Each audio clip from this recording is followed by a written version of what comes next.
Looking back over 50 years, I think it's probably indisputable that heritage has made a big difference in how the city looks and the understanding about the value and importance of historic character. The forces of growth and economic interest are extremely powerful. So, a relatively small nonprofit is a David battling Goliath. But that doesn't mean you have to just wipe away and give away everything that's important from the past.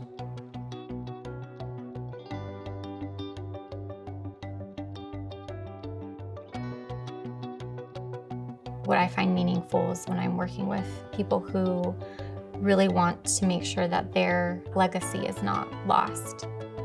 That means working with communities, speaking with them, engaging with each different community to understand what elements of their cultural heritage do they want to pass on to the next generation. We're at the Duell and Larson residence at the corner of Haight and Ashbury, also known as the crossroads of the counterculture. It was the former home of Norman Larson, a longtime supporter of San Francisco heritage. He left the property to the organization to create a cultural destination at this site that not only preserves its architecture, but celebrates its incredible counterculture legacy through traditions, through performances, through art. There's an artist in residency program that launched in 2020. There's often a perception that historic places are static places that don't have vibrancy. Some of the most successful experiments that Heritage has championed over the past decade involved partnerships with arts organizations. They bring entirely new audiences into historic buildings to discover them. So the Duell and Larson building is really an incredible opportunity to extend our commitment to the neighborhoods and to really anchor ourselves in the heart of one of the most historic neighborhoods in San Francisco.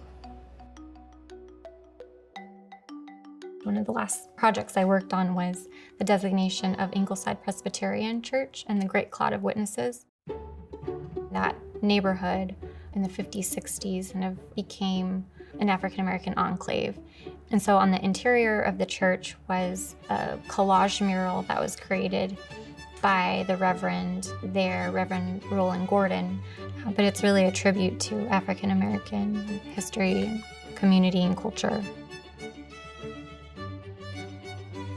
I don't think people were aware of the beauty of these buildings and their importance in terms of the historical landscape of San Francisco without Heritage advocating for it.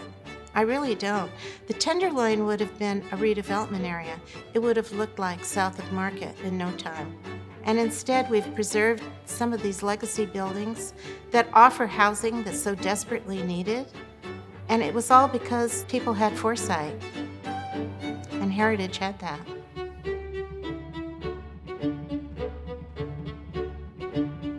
It's really important for Heritage to exist and be there, as an advocate, as a watchdog.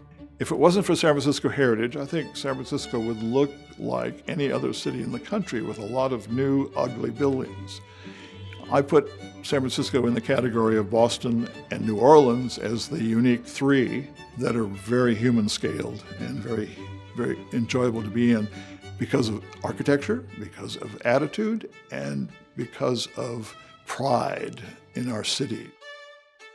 San Francisco Heritage can not only be proud for its work in preserving the historic buildings of our city, but also for its leadership nationally in expanding the historic preservation movement to include legacy businesses and traditions and intangible heritage, and really expanding the role of the preservation movement and its impact on the lives of everyday people.